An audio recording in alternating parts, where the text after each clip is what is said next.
बिस्मिल्लाहिर्रहमानिर्रहीम। आज हम करेंगे unit number 6 work and energy. National book foundation का है ये। इसका पहला टॉपिक होगा हमारा 6.1 वर्क। ये मैंने ना नोट्स बना दिए हैं और आप लोग इसको समझेंगे भी और उसके बाद आप इसको राइट भी कर सकते हैं। क्वेश्चन होगा वर्क के बारे में। Define work and its unit, describe the condition for maximum and minimum work. ठीक हो गया। वर्क की डेफिनेशन क्या है? Work is said to be done when a force displaces a body in its own direction. अब इसका मतलब ये होता है कि वर्क जो है किस वक्त डन हो रहा होता है? जब एक फोर्स जो है वो किसी बॉडी को किसी ख़ास डायरेक्शन में डिस्प्लेस करने यानी कि मूव कराने में हेल्प करे। तो वर्क जो है वो ऐसे नहीं हो सकता कि जिसमें आप काम कर रहे हैं लेकिन आप उसमें कोई डिस्टेंस कवर नहीं कर रहे, कोई ख़ास डायरेक्शन में नहीं मूव कर रहे, तो वो वर्क नहीं होगा, वर्क डन नहीं होगा। फिज़िक्स की रूह से वर्क कब डन होगा? जब आप कोई फोर्स लगा के कोई काम करते हैं और उसमें आप डिस्टेंस भी कवर करते हैं, पोजीशन चेंज करते हैं अपनी, तो वो होता है work. Work is said to be done when a force displaces a body in its own direction, यानी कि जिस रुख को बॉडी खड़ी है या जा रही है उस रुख को जाके वो कोई काम करती है, कोई फोर्स लगाती है, तो वो वर्क डन होता है। मैथमेटिकली इसको कैसे लिखते हैं? Work done is equal to force, work done is equal to force multiply displacement. तो F क्रॉस D जो है ये इसका फॉर्मूला हो जाएगा। तो आप इसकी डेफिनेशन और इसका ये फॉर्मूला लिखेंगे तो आपको वर्क की डेफिनेशन हो जाएगी। नेक्स्ट है इसकी यूनिट क्या होती है वर्क की? वर्क की यूनिट होती है जाउल। SI इन SI क्या है? System international. यूनिट्स का जो सिस्टम है, इंटरनेशनल सिस्टम है, उसको कहते हैं SI। Work is measured in joules J, it means its unit is joule. इसको जाउल से मेजर करते हैं और जाउल की डेफिनेशन जो है वो क्या होगी? 1 joule is equal to the work done, यानी कि वर्क जो है वो 1 जाउल किस वक्त डन होता है? जब 1 न्यूटन फोर्स जो है वो एक्ट करती है कोई 1 मीटर डिस्प्लेसमेंट या डिस्टेंस कवर करके। ठीक हो गया। यानी कि 1 joule is equal to the work done by a 1 newton force acting over a 1 metre distance. Work is a scalar quantity. और इसको कैसे करते हैं कि ये एक कार्ट है जो बना के दिखाया है कि कैसे वर्क होगा, कब वर्क होगा। वर्क ये होगा कि आपने ये कार्ट है, इसको पुश करना है। अगर आप इसको यहाँ से पुश करके यहाँ तक ले आए हैं, ठीक है, इस कार्ट को, देन आपने कुछ वर्क किया है। फोर्स लगाइए, आप इसको पुश करेंगे, फोर्स लगाएंगे और यहाँ से ये डिस्प्लेस होके यहाँ तक आती है, इतना D जो है डिस्टेंस कवर करती है, तो आपके पास ये वर्क डन हो गया है अकॉर्डिंग टू फिज़िक्स। ठीक है। W is equal to F, ये जो फोर्स है, और क्रॉस D जो ये डिस्टेंस उसने कवर किया है, ये आ जाएगा। उसके बाद है condition for maximum and minimum work, यानी कि कब मैक्सिमम वर्क होता है और कब मिनिमम वर्क होता है। मैक्सिमम वर्क है when the force and displacement are in the same direction. जब फोर्स और डिस्प्लेसमेंट जो है एक डायरेक्शन में होती हैं तो उस वक्त जो वर्क होता है वो मैक्सिमम वर्क होता है। अब इस फिगर को आप ये देखें कि समझाने के लिए बनाई है कि आपके पास एक है ये आपके पास ये एक ब्लॉक है जिसको आप ये रस्सी वगैरह बांध के ये किसी तरह इसको पुश कर खींच के अपनी तरफ लेके जा रहे हैं। ठीक है। अब ये क्या होगा? जब आपके पास फोर्स इस तरह लग रही है तो इसका मतलब है ये इस बॉडी के साथ इस तरह एक एंगल थीटा बना रही है। ठीक है। जब एक पोजीशन ऐसी बनती है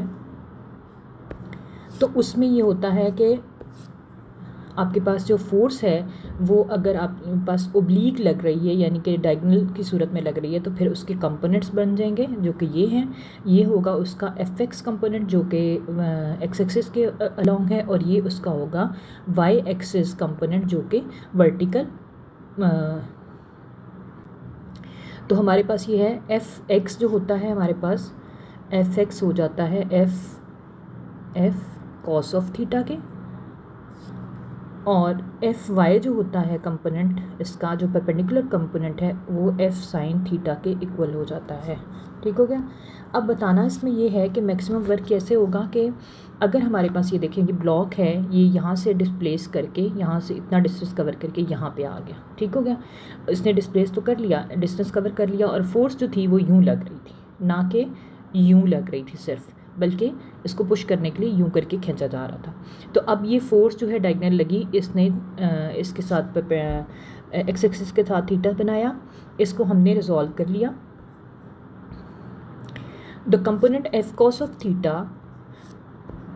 component F cos theta that acts in the direction of motion. अब आप ये देख रहे हैं कि वो उस बॉडी को आप ब्लॉक को यूं करके खींच के लेके जा रहे हैं, तो उसकी डायरेक्शन में कौन सा कंपोनेंट होगा फोर्स का। फोर्स जब इस तरह लगती है ना किसी चीज़ पे, तो वो डिवाइड हो जाती है, ठीक है। उसके कंपोनेंट्स हो जाते हैं एफ एक्स और एफ वाई। अब आप ये देखेंगे कि एफ वाई में कोई काम नहीं हो रहा, बल्कि ये जो है ना ब्लॉक यहाँ से मूव करके इधर तक आ रहा है।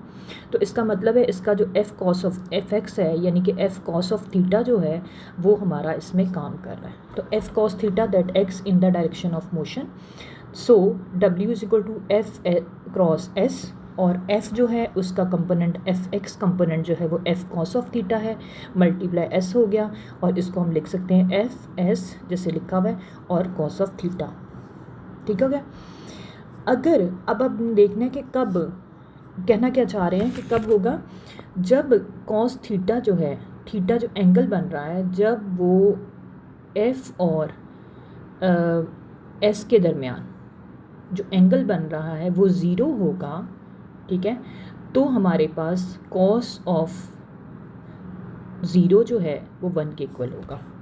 ठीक है, कॉस ज़ीरो जो है वो 1 के इक्वल होगा, तो हमारे पास जो है मैक्सिमम वर्क डन हुआ है। ठीक हो गया। इसका मतलब ये हुआ कि जो हॉरिजॉन्टल कंपोनेंट था ना फोर्स का, उसने काम किया है, और एफ और एस के दरमियान ज़ीरो का मतलब है फोर्स आपने ब्लॉक के ऊपर जो यूं लगाई है, ठीक है, जो कंपोनेंट यूं लगा है फोर्स का एफ कॉस ऑफ थीटा या एफ एक्स टूवर्ड्स एस, ठीक है ना, डायरेक्शन में, तो ये दोनों जो हैं एक ही डायरेक्शन में लग रहे हैं। पीछे हमने यही पढ़ा ना कि फोर्स जब डिस्प्लेसमेंट की डायरेक्शन में लग रही होती है तो मैक्सिमम वर्क डन होता है। ठीक है, समझ आ गई होगी इंशाल्लाह। नेक्स्ट है मिनिमम वर्क कैसे होता है, when force is perpendicular to the displacement. अब वही जो मैंने पीछे समझाया कि इसके अंदर एफ क्रॉस एस जो है या डी कह लें, ठीक है, इस हाँ इसमें जो है ये था कि अगर परपेंडिकुलर डिस्प्लेसमेंट हम देखेंगे, अगर when the force is perpendicular to the displacement, यानी कि डिस्प्लेसमेंट इस रिक्वायर और फोर्स का कंपोनेंट ये वाला यूज़ कर रहे हैं, तो आपस में ये 90 का एंगल बना रहे हैं। ठीक है, अब अगर हम इसको लिखें, एफ एस जो है वो हमेशा लिखा जाता है F cos of theta S, F S cos theta, तो कॉस थीटा जो है अब 90 आ जाए तो कॉस 90 जो है वो हमारे पास ज़ीरो हो जाता है, तो हमारे पास टोटल वर्क जो है वो ज़ीरो हो जाएगा, यानी कि जो इसका परपेंडिकुलर कंपोनेंट है और जो है वो काम नहीं कर रहा। ये तो हो गया एक क्वेश्चन जिसमें अगर आप लोगों को डेफिनेशन आ जाए, डिफाइन वर्क और मैक्सिमम और मिनिमम वर्क कब होता है डन, तो उस वक्त आप ये यहाँ तक आंसर लिखेंगे। ठीक हो गया। अब नेक्स्ट चलते हैं, इज़ पुशिंग द ट्रक, एक थी वो अंदर एग्जांपल थी कैन यू टेल के नाम से, a man is pushing the truck but truck is at rest, is he doing work explain. अब वो पूछ रहा है कि एक ट्रक को आप पुश कर रहे हैं और वो rest, truck is at rest, यानी कि वो आगे नहीं जा रहा, पुश कर रहे हैं, नहीं हिल रहा, अपनी जगह पे ही है, तो क्या वो वर्क डन कर रहा है या नहीं।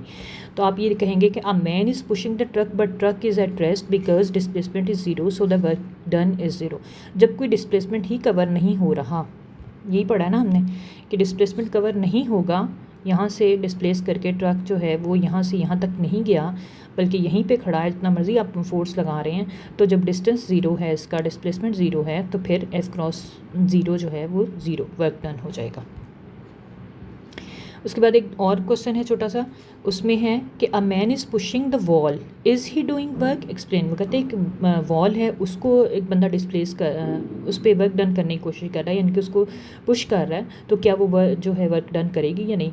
सिंपल सी बात है, वॉल जो है वो बिल्कुल अपनी जगह पे होती है, उसको तो पुश कर नहीं सकते, जा नहीं रहा कहीं भी, तो वर्क डन फोर्स और डिस्प्लेसमेंट लिख के आप W equal to F cross D लिखेंगे। ठीक है, और in this case wall does not move from its position, यानी कि इसकी भी डिस्टेंस जो है वो डिस्प्लेसमेंट जो है वो ज़ीरो है, तो इसलिए हमारे पास जो है ये भी मूव नहीं करेगी और वर्क डन जो है वो ज़ीरो हो जाएगा। ठीक हो गया। आगे है क्वेश्चन हमारे पास draw and explain vector representation of force. अब इस चैप्टर के अंदर आपको थोड़ा सा ये भी होगा कि थोड़ी दाएं बाएं भी आपने चीज़ें देखनी होंगी। तो पूछ रहा है कि वेक्टर रिप्रेजेंटेशन ऑफ फोर्स है वो कैसे होगी। Force is not always applied perfectly in the direction of motion. Force जो है डायरेक्टली ज़ाहिर है आप किसी चीज़ पे यूँ करके फोर्स लगाना बहुत मुश्किल है कि बिल्कुल आप डायरेक्टली यूँ लगा रहे हैं, ठीक है ना। ये तो सिर्फ पुशिंग की सूरत में होता है। पुश भी जब आप कर रहे होते हैं तब भी आप इधर से लगा रहे होते हैं। अगर पुल कर रहे होते हैं तो आप इस तरह पुल कर रहे होते हैं। तो बिल्कुल एग्जैक्टली यूँ फोर्स लगाना मुश्किल है। तो force is not always applied perfectly in the direction of motion, ठीक है। तो कैसे होती है, फॉर एग्ज़ाम्पल यानी कि हमेशा ज़्यादातर यही इसी तरह आ जाती है, कंपोनेंट्स में रिजॉल्व हो जाती है। फॉर एग्जांपल आपके पास एक्सेस हैं, एक्स एक्सेस है, ये वाई एक्सेस है, ये पॉजिटिव एक्स है, ये नेगेटिव एक्स है, और ये वाई है, ये नेगेटिव वाई है। तो इसके अंदर आपकी जो फोर्स है वो किसी भी बॉडी पे हमेशा ऑब्लिकली या इस तरह डायगनली लगती है, ठीक है। तो फिर जब ये यूँ लगती है तो फिर इसके लाजमन इसके 2 कंपोनेंट्स हो जाते हैं। ये जो एक्स एक्सिस होता है एक्स की तरफ हो जाता है, एक वाई की तरफ हो जाता है। इसको एफ साइन ऑफ थीटा से रिप्रेजेंट करते हैं अगर ज़रूरत पड़े तो, और इसको एफ कॉस ऑफ थीटा के साथ रिप्रेजेंट करते हैं। ठीक हो गया। Component as shown in figure, ये मैंने कंपोनेंट बना दिए हैं। अभी आप लोगों को F sine theta cos theta की ज़रूरत नहीं है, आप सिंपल इसके कंपोनेंट्स एफ एक्स और एफ वाई की सूरत में राइट करेंगे, ठीक है ना, ये वाले।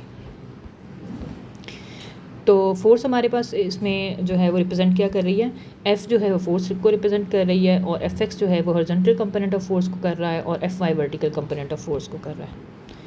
उसके बाद एग्जांपल आ जाती है एक 6.1। Mohammad Taha was pushing a box with a force of 100 newton on a flat frictionless surface. How much work he does on the box if he pushes it through a displacement of 200 metre. आपने numericals कराते हुए मैंने हमेशा आपको बताया कि आपने देखना होता है कि आपके पास गिवन क्या है। मोहम्मद ताहा ने क्या किया है, एक बॉक्स को पुश किया है और फोर्स कितनी लगाई है, 100 न्यूटन लगाई है। सरफेस क्या थी, फ्रिक्शनलेस सरफेस थी, यानी कि वो रुकेगी नहीं, आराम से पुश हो जाएगी। How much work is done he does on the box, कितना वर्क उसने डन किया है अगर 200 मीटर तक उसने डिस्प्लेस किया है। तो ये आप देखेंगे गिवन आपके पास जो भी है, गिवन आपने फोर्स गिवन है हमारे आपके पास 100 न्यूटन है, डिस्टेंस आपके पास 200 मीटर है, वर्क डन आपने फाइंड करना है। आप फॉर्मूला नोन है, आपको जानते हैं, W = F क्रॉस D। तो F आपके पास 100 न्यूटन, D आपके पास 200 मीटर, तो ये आ जाएगा 20,000। और 20,000 को आप 20 के जाउल भी लिख सकते हैं, यानी कि आपके पास ये जो 1000 के 3 वो हैं वो किलो प्रीफिक्स के साथ रिप्लेस हो जाएंगे, तो आप 20 के किलो जाउल लिख सकते हैं। आई होप कि यहाँ तक समझ आ गया होगा। नेक्स्ट इंशाल्लाह हम करते हैं।